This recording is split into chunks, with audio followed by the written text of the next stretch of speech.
All right, we are looking at the first event of my meet program at Spring Nationals. It's the 100 freestyle. So I'm going to just let this video kind of loop a couple times and showing the race. And I'm just trying to, just point out things positive, things that need improvement. So before I even start, what I want to kind of point out is this is my first time racing the 100. I'm sorry, second time racing the 100 free at Masters Nationals. I did it in 2022. And my goal is being in this age group, the 44-year age group, is to, improve my time, see if I can get back to going 52, 51, and, kind of go with the process of going through those motions. So this particular meet, I was really focused on the 200 backstroke. That was the one that was the most important to me. So I put a lot of my time and effort and training in to make sure I would swim my best time in the 200 backstroke. So the 100 freestyle, even though it's important, and I think it's important from the standpoint of, can you sprint and can you go fast? It really was about swimming this race and adding to my meet program so I could expand my program and actually just have more races to do and not feel so focused on just doing the one race, one or two races in one stroke like I did back in 2017. All right, so what I'm going to do is I'm going to look at the race again, and you can see the time there. I'm going to look at the race again, and what we're going to look at is the start. We're going to look at the breakout, breathing patterns, stroke rates, turns, finishes. We're going to look at all of that stuff in the race. I'm not going to pause it because I just wanted to kind of just run back and forth multiple times, but I definitely want to take a look at it each time and look at it from different points of view while it's running. Okay, so now we're going to look at the start and just the start only.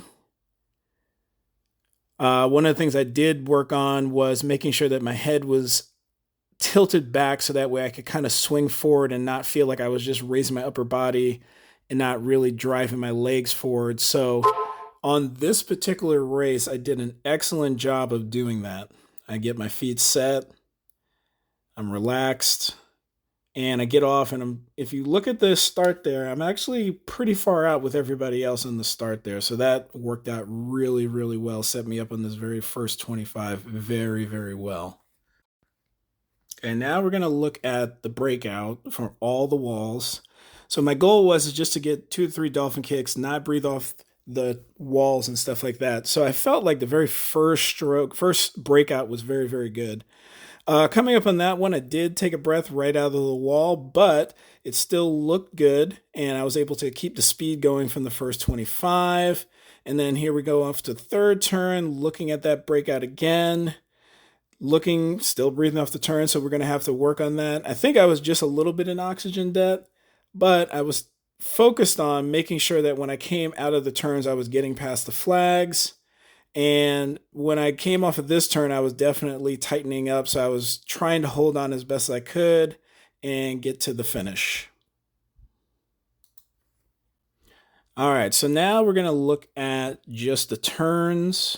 And I'm breaking this up just so I could, kind of keep it simple. This probably was the thing that really hurt me during this race. I really can't say anything positive because this is the thing that I thought about the most is that every single turn after this first turn, I was way too long. So when I touched the wall with my feet, I basically didn't have that 45-degree bend in my knees to really get some acceleration off the wall with a nice push.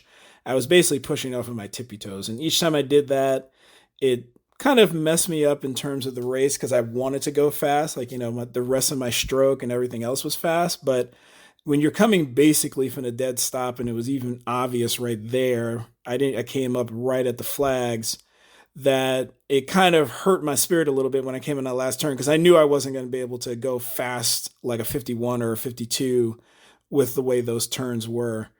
Now, when I watch it, I look and what I see is that I was focused on, the wrong tees in the wall. And you could see it even right here in the video. At this end, there's 4 tees. at the end. So it's like, which one do you focus on, right? I think for me, this was the thing that I decided, okay, all the other races, because I had 50 free, 50 fly, even 100, 200 back, even though that's using the flags, I've got to nail this stuff down because if I don't nail down the turns, I won't be able to nail down the rest of the race. All right, so the last thing I looked at and want to talk about is stroke technique, stroke rate. So on this very first 25, this is the smoothest and probably the strongest that I looked in the whole race, and I want to emulate that. But I did understand before I'd even started this whole entire weekend after going through the taper, I just wasn't doing enough sprint work during the year to make me fast enough to go the times I wanted to go. I think for me, I set my heights pretty high with the 100 free, and I set it to, go 51 or 52. But because I focused so much on 200 backstroke, that I just didn't have that, top end speed that I would need in a 100 freestyle. So even though, despite the turns, the stroke is strong and everything like that, and, I'm in the race and stuff like that, I personally just did not feel this pace was the pace I needed to go fast. If I want to go 51, 52, I've got to have a stronger, basically start from start to finish with my stroke rate. So it's got to be stronger, it's got to be faster, and that requires a lot of just, hard fast swimming that it's not very comfortable, it's not very painful, but it does get you there. So I usually wouldn't do this, but I'm definitely going to go back and look at the guy who finished first because he's basically doing the time I wanted to do. And when I look at that, what I see is the stroke rate and basically the tempo that you're going to need to go in the 100. Now, I was out faster than him on the breakout, but once he got going, he just kind of stayed really, really smooth on his rate, on his stroke rate, and his rotation. And when he came off the first turn, that's where he gained like most of his advantage over the rest of us in the field. But his body position is just so smooth, so straight. He probably was a little long on that turn, but he was able to make it up. And yeah, he hit this third 25 and he just really, really opened up. So he's an example of the time and the speed that how I want to swim the race and where I would like to go to as I continue to work on this race in the future. So a couple other things I'm going to put in here. I'm going to talk about race strategy. I'm going to talk about kind of the idea of this 100 free. So I basically just said, easy speed first 25 and then just all out sprint 75. When I swam this in 2022, I went out way too slow in the first 50. It was the last race, so I just didn't want to die. So I just went easy, but I knew that I needed to go out fast, but not burn up all my energy before the end of the race. So I wanted to just relax, get this first race out, let the dive, let the race kind of take me down the pool. And then once I hit this turn, it was just time to go. Now, of course, there's strategy and execution. And for me, the strategy that I had here didn't work out because that first turn was so long, it threw me off. So I tried to make it up by going faster and faster and faster off the breakouts and underwaters, but I couldn't do that because I was basically starting from a dead stop every time as I went into each 25. So when I look at this race and I look at especially this last 25, those first four breaths, those were just breaths of desperation. And when I got into like the last 10 yards, I really told myself, hey, I got to put my head down and make this work.